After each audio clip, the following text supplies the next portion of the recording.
Hi everybody, I hope you had a wonderful extended break, but we're back in action. I know I said I was going to post this yesterday, but things were just a little bit too wild around here. So anyways, I wanted to get you started. We left, kind of in a rush on Thursday, so I wanted to make sure that you had these 4 contemporary challenges to democracy down in your notebooks on page 35. So make sure that you do in fact have this on page 35. Excellent. Okay. So now you can log into your table of contents, and let me just kind of give you the rundown for this week. We are making up lost time because I've only seen you twice a week for the last, 2 or 3 weeks at this point. So we have some time to make up. We should be a little bit further ahead at this point in September. So as you're logging in, just kind of listen to what this week looks like. Today, or tomorrow rather, you're going to do a mini lecture workshop, and you will mostly, you'll have a limited amount of notes to take, lecture notes. So for those of you that want to record, it's not going to be a long recording or anything. Most of the time will be spent actually working with a text and a document, okay? That's what Tuesday looks like. On Wednesday night, you'll have a reading assignment and questions that go with the reading assignment. It is about a 4-page read. The language is relatively complex. I mean, it's not, I wouldn't say it's a hard read, but I definitely wouldn't call it an easy read either. It's sort of a mid-tier challenge for you. I do think some of you are going to need to look up words as you're sifting through that reading. There's 3 questions that go with it, but most of those questions are not, they're text dependent in terms of you need to have read the text and understood the text, but the answers themselves are not necessarily within the text. So you're going to have to make sure that you really do understand the reading. So I do think it presents a little bit more of a challenge. A lot of you are used to just sort of reading and then spitting back out information when you find the answers in the text, and that's not what this reading is. And then Thursday will be another lecture workshop as well. And then you will have something to do over the weekend. You'll have something to do over the weekend, and then, we'll have a 3-day week next week, and hopefully at that point we'll kind of fully be caught up. So today's lecture is called Uniting for Independence, and it is a little bit of that background leading up, obviously, to the Revolutionary War and eventually the Constitutional Convention. Some of this may be repeat, some of this may be things you haven't ever been taught or heard before. I'm hoping for most of you it is a repeat. This is not something you can find necessarily in the textbook because lots of AP teachers do not really need to reteach this. Most of their kids have gotten it in U.S. history. Learning objectives. You do need to be able to create a timeline event leading to the ratification of the Constitution. This lecture will take you to about the halfway mark. Today you're also going to be thinking about looking at the different political principles and theories, and that really is going to be your major theme for the next lecture that will happen tomorrow in class. So these two kind of go together. Goal, you need to be able to, or the lecture's purpose rather, is to describe the historical events that end up producing the Declaration of Independence and the major ideas of government and natural rights that are included in that specific document, and subsequently the U.S. Constitution. So this is sort of laying that foundation for why we declare independence, and then eventually what the events that precipitate the development of the U.S. Constitution. Okay, so let's get started here. In front of you, you have 2 maps, and what these maps are essentially showing you are the development of the British Empire from 1754 and then to 1763. As many of you realize and know, the U.S., before it was its own country, was a group of 13 colonies under the rule of the Great British, or what we affectionately call the British Empire. Now, The British were kind of unique in the fact that they were major imperialists, and I'm hoping that you remember the concept of imperialism from world history, rather. But just to refresh your brain, imperialism is the idea that there's sort of a mother nation. In this case, that would be the British, and the mother nation controls the children of their empire, and in this case, that would be the 13 colonies. So, most often in imperialism, the nations are not close by. The nations are fairly far apart. So, a lot of times, imperialist nations are ruling from afar. As you can see, this map shows you what America, modern day, present day America, looked like from an imperialist standpoint. In the Americas, you have the British, the French, the Spanish, and then a lot of this undisputed, nobody really knows whose territory it is.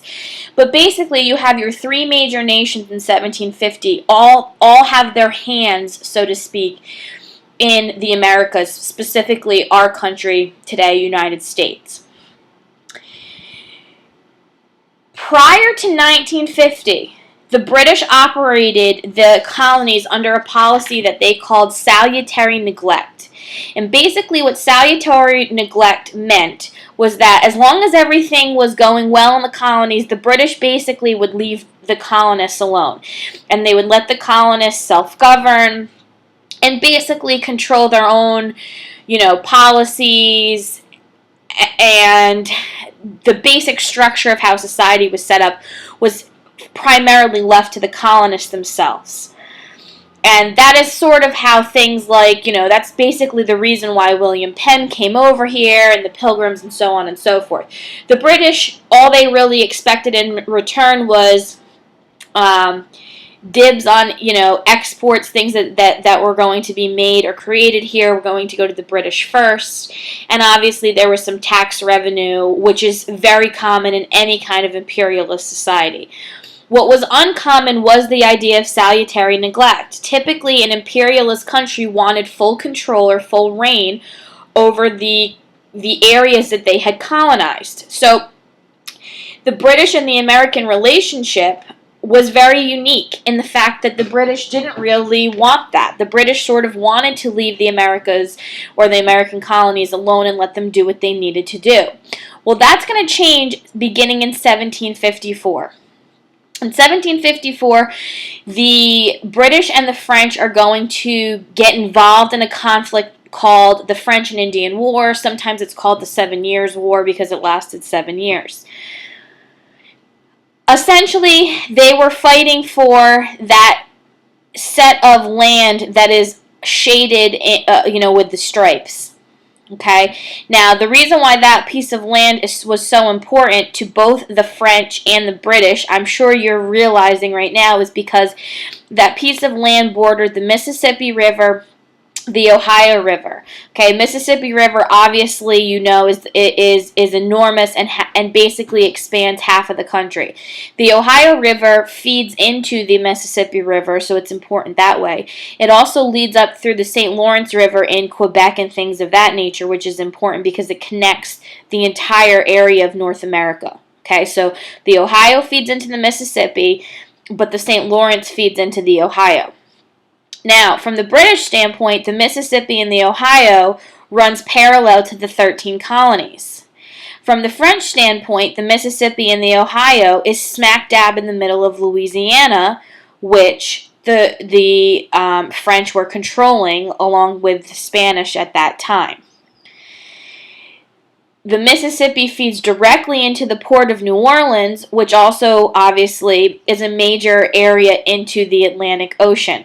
So you have a lot of people's hands in a lot of different things. Now, I know that was a lot of information, so you might want to pause at this time and go back and re-listen to that again.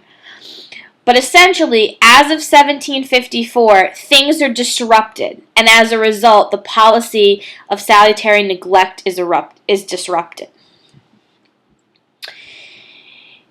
We know that this policy rules the colony for years, but after the French and Indian War, the British are in an enormous amount of debt. And they want the colonists to now help pay for this war. Now, I have to pause here and let you know that yes, the colonists did fight in the war. One of the most famous members to fight in the French and Indian War would be a young George Washington, who we know will emerge later as a Continental War hero. Well, the easiest way that governments can make money to pay for things is through taxing. So the first set of taxes comes through something called the Sugar Act in 1764. And that's going to tax most paper goods, sugar, things of that nature. The Stamp Act is going to follow in 1765, and that's going to basically tax things like any kind of paper goods, so newspapers, letters that you're going to send, glass. It sort of taxes the remaining parts of what the Sugar Act didn't cover. Well, this is going to send people into madness. And now you have to sort of take a step back here and imagine for a second what this was like for these people. Imagine you've been a colonist, and for years the British government has basically left you alone to do as you please. You've created a business, you've raised a family, you've grown food. If you were a white male landowner, you've participated in your local government probably fairly extensively. You've created a life for yourself and subsequently your family who has lived here, and you've done so really without the help of the British. Now all of a sudden the British government comes in, they tell you that they need money, they demand that you give it to them through a tax system that, one, you weren't a part of creating, two, you didn't vote on, and three, that hadn't previously existed. This is all brand new. So you know that change obviously disrupts the psyche of people in general. So people are very upset, and they start basically protesting and revolting. Well, the British is very sensitive to the fact that this probably didn't go over as well.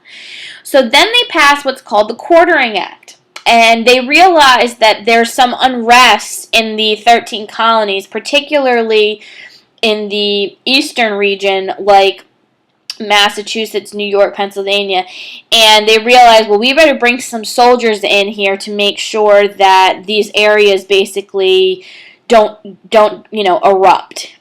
So they bring in more soldiers, but the British can't necessarily shelter these troops because, one, they've never done it like this before. This is all brand new, and they're not really prepared. And as you can imagine, in 1765, it takes a long time to build and create things. And two, they don't really have the money to make things because they're still in so much debt from the war. So the king has this great idea. He says, let's make the colonists shelter our troops. One, it'll be good because we can keep sort of an eye and a pulse on society and what people are talking about and things of that nature. And secondly, it's free. Well, now this is extremely disruptive. One, people don't like this. First of all, they think it's grossly unfair that they have to pay to shelter the troops. Secondly, you're talking about small colonial homes where space is limited to begin with. Beds are probably limited. Most people maybe have, if you're lucky, 2 beds that everyone's sort of kind of huddling and sleeping in. Now you have to give up one of those beds to a soldier. And third, it's pretty uncomfortable. So life has just been disrupted as a result of, one, a war that the colonists never were involved in making the decision to go to, and two, now because of the debts that have accrued from that war, they are really having to pay for it. And they feel like their counterparts in England are not paying for any of it, which is not true. Okay, that wasn't true. The British subjects in England were paying much higher rates than the American colonists, but they did have a chance to participate in their government, whereas the American colonists did not. So it feels extremely unfair. People are now facing hardship.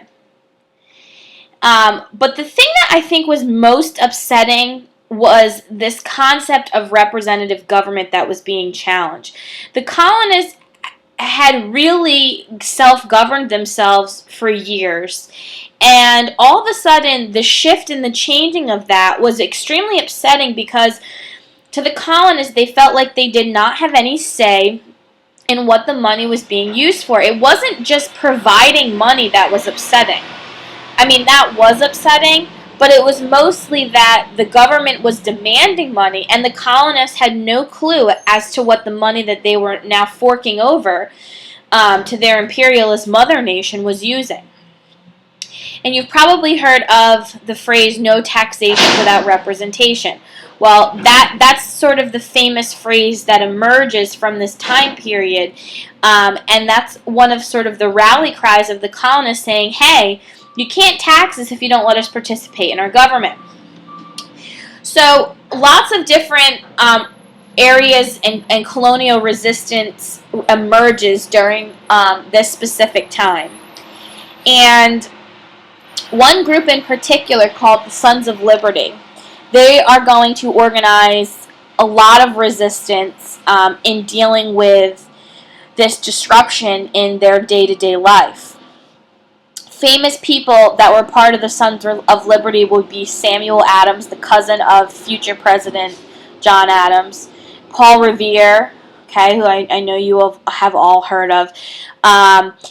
These are going to be some of your lead quote-unquote patriots, okay? That's what they're going to also call themselves during this area. Now, the History Channel has come out with a show called Sons of Liberty, and below, towards the end of the slide, is a clip from that, or a picture from that series. It is a fabulous series, and it does a really nice job of historically kind of showing you this movement of colonial resistance. So if you're bored today and you want to surf the web or your TV or look at on demand, I'm certain that all episodes are up.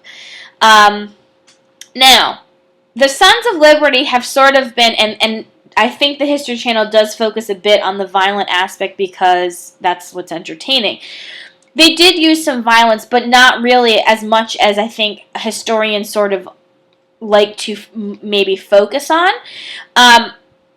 What they tended to do was use this political agitation, use their right to protest and petition and assemble, and use the actions of the crowds and the fervor of this resistance basically to generate and to produce change.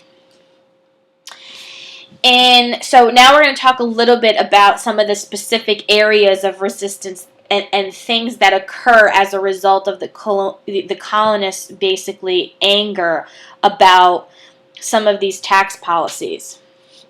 In 1766, the British passed, so a year after the Stamp and the Quartering Act, they passed something called the Declaratory Act, which basically means they now have full power and authority over colonies. So salutary neglect is over and dead.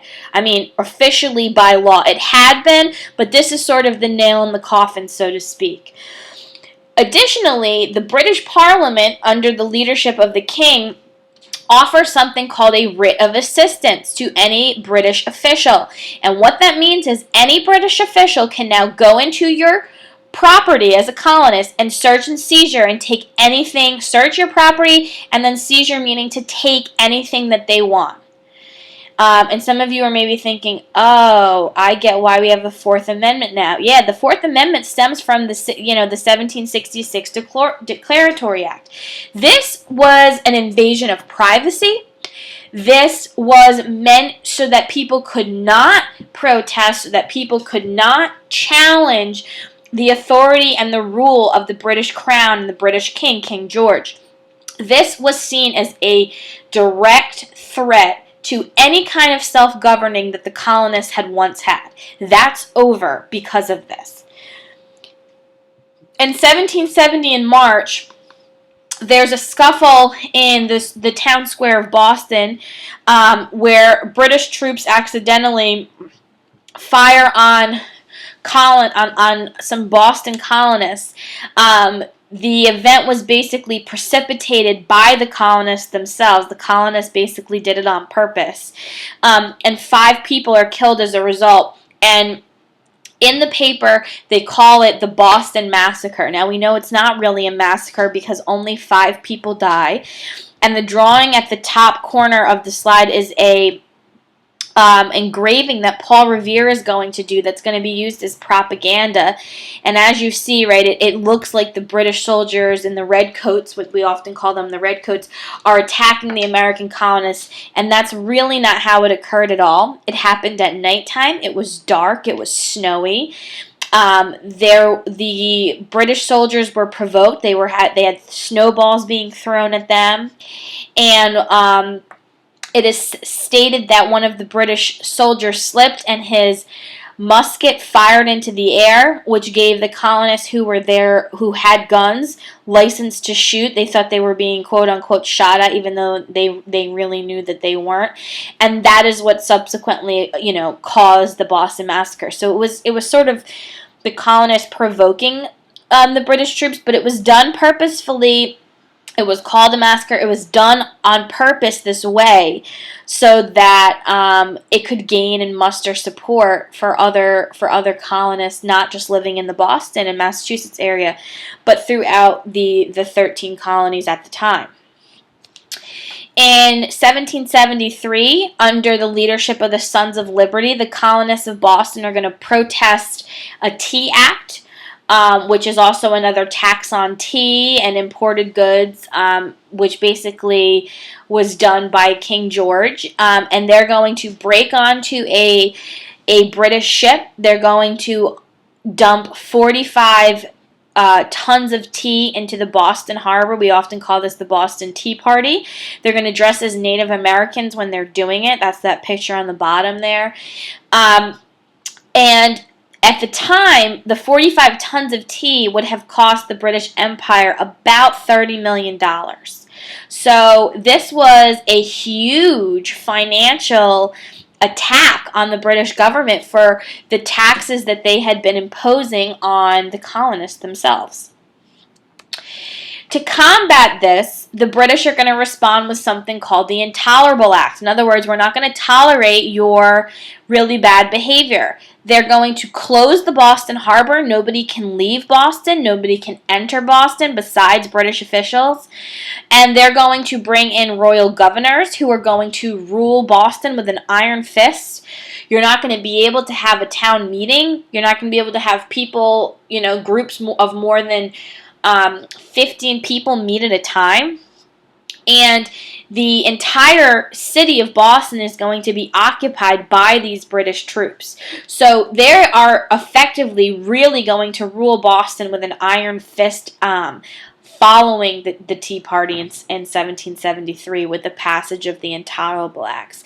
And this is sort of the final straw, it feels like, to the colonists, especially those in Boston. A lot of the major events do happen in Boston, but the news filters out throughout the 13 colonies, and the neighbors of Boston, your New Yorks, your Connecticut's, your Pennsylvanias, are going to start feeling some of those effects as well. Under the leadership of some of the members of the Boston delegates and the Massachusetts delegates, along with New York, Connecticut, Pennsylvania, they're going to meet in Philadelphia, and they're going to call themselves the First Continental Congress. And all of the colonies are going to end up meeting here, with the exception of Georgia, because they are all now feeling the financial burdens of the tax system imposed by the British. So they're going to talk about basically banning any kind of trade with Boston as a leverage point to ending what they believe is a very unfair tax system. There are some colonists, radical colonists, who begin planning to try to overthrow the government because it no longer protected their rights. This is mostly the Sons of Liberty, who then end up calling themselves the Massachusetts Minutemen or Militiamen. When the British troops really begin the full takeover of Boston in 1775, they are going to end up fighting the British at Lexington and Concord, and they basically try to seize any kind of weapons, ammunitions, and to arrest patriot leaders. So effectively, through the Intolerable Acts, they're also removing any kind of weaponry that the citizens of Boston could have. Now you're thinking, I get the Second Amendment here. That was a very scary point of contention for the colonists, not just in Massachusetts but elsewhere, because what it meant was that you could no longer protect yourself from a ineffective, unfair, unruly government. Without any weapon, you had no protection for yourself and your family, and that was seen as a really, really, really big threat. And this is the famous story that you've heard of Paul Revere running through the countryside, warning everybody the British are coming, and that leads to the Battle of Lexington and Concord, where the Boston Minutemen or the Massachusetts Minutemen effectively push the British back to Boston, and it's a victory for this group of just sort of nobody, not trained soldiers. They're defeating the greatest army in the world at this point. They've pushed the Redcoats back to Boston, and this is when we really count the Revolutionary War as beginning. So it's really 1775 that the Revolutionary War begins. This is what we call the first battle of it. And it starts all 13 colonies, kind of thinking and pushing themselves together to realize that this has gone too far. And this is a very scary situation, and that they're going to have to do something. That the bands and the little movements of small resistance really won't work. That there has to be something severe if they're going to be able to self-govern again. And it's really when the first talks of breaking away from the British are going to begin. So we will pick up right here tomorrow, and I hope that this was quick and short for you, but also kind of helps to give you that background that you need.